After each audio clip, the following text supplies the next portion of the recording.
Dans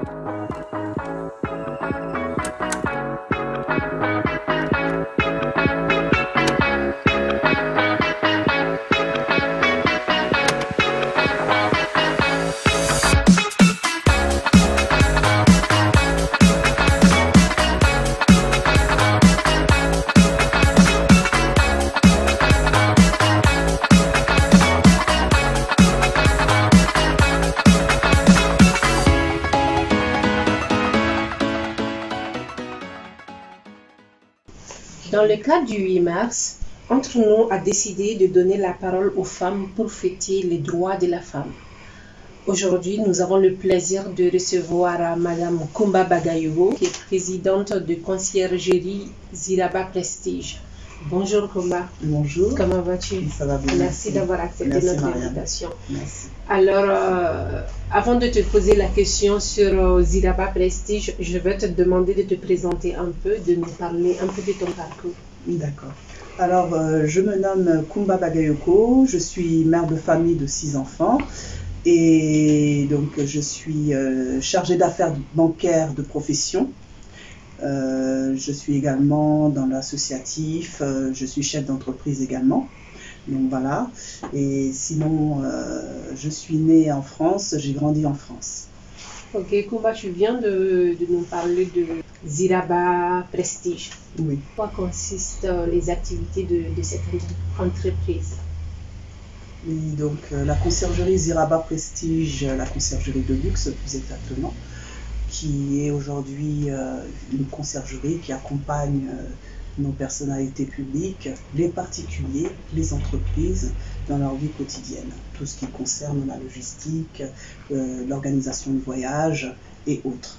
Donc aujourd'hui, la conciergerie Ziraba Prestige fait le pont entre l'Afrique et l'Europe vers l'Afrique.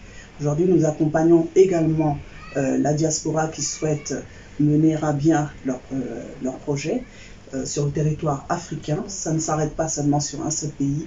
Nous souhaitons également nous étaler un peu partout en Afrique de l'Ouest, que ce soit au Mali, au Sénégal, en Côte d'Ivoire et ailleurs. Et sinon, donc aujourd'hui, nous souhaitons valoriser les entreprises africaines sur le territoire français et en Europe, non seulement en Europe et un peu partout à l'international. Et quels sont les pays dans lesquels vous intervenez? Les pays d'Afrique de l'Ouest, bien sûr. Alors, pour le moment, nous sommes sur le Mali. Nous souhaitons mettre une antenne au Sénégal, en Côte d'Ivoire, au Cameroun et au Congo. Kumba, tu viens, depuis le début de l'émission, tu m'as cité pas mal d'activités. Comment tu arrives à jongler toutes ces activités et ta vie de mère de famille aussi? Alors, c'est très simple. Donc, c'est tout simplement une organisation quotidienne. Donc, entre le travail, toi-même, tu sais comment on est en France. Et tout fonctionne sur l'emploi du temps. Donc, c'est toute une organisation. Donc, c'est vrai que je suis présidente d'une association qui s'appelle... Est-ce qu'il faut de l'audace pour pouvoir jongler toutes ces activités? Il faut avoir de l'audace pour pouvoir se lancer sur un tel parcours? Il faut avoir déjà le courage, c'est vrai. Il faut être organisé. Et c'est vrai, il faut avoir un peu d'audace. Mais ce n'est pas seulement l'audace qu'il faut. Quand on est femme, on a déjà cette fibre-là en soi-même. Donc moi, le conseil que j'ai à donner à toutes nos femmes africaines aujourd'hui, c'est de se mettre dans une activité et de s'occuper au maximum, tout simplement.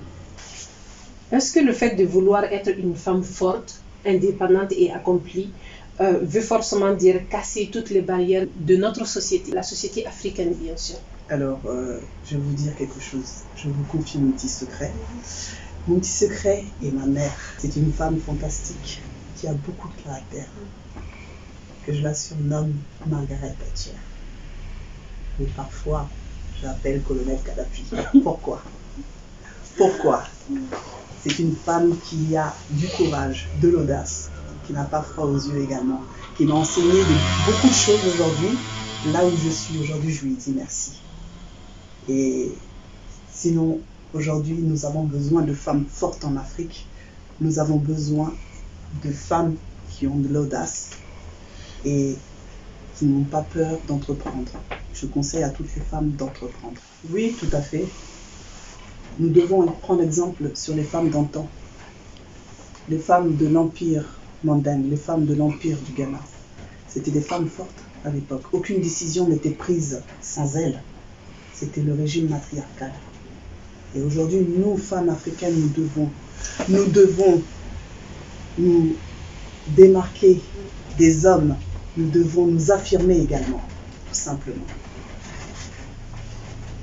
Quel conseil tu as à donner aujourd'hui à la nouvelle génération, jeunes filles? Conseil à donner à mes petites sœurs, c'est de s'impliquer mieux à la vie quotidienne, à la vie sociétale, vie économique de notre pays et de notre continent. Kumba, quel est le plus grand obstacle que tu as pu rencontrer au cours de ce parcours? Le plus grand obstacle, les hommes machos. Ils ont horreur des femmes comme nous, qui ont de l'expérience, des femmes qui s'affirment. L'homme africain en général aime les femmes soumises. Effectivement, nous avons cette éducation, mais je vais toucher ce petit bouton qui fait un peu mal. Tout simplement, nous femmes actives, nous femmes de caractère, les hommes africains ont peur de nous. Ils n'ont pas à avoir peur de nous. Au contraire, nous sommes leur force. Nous sommes leur avenir. Il faudrait qu'ils s'appuient sur nous pour pouvoir avancer, tout simplement.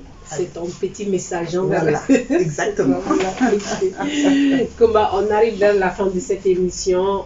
Ton mot de la fin.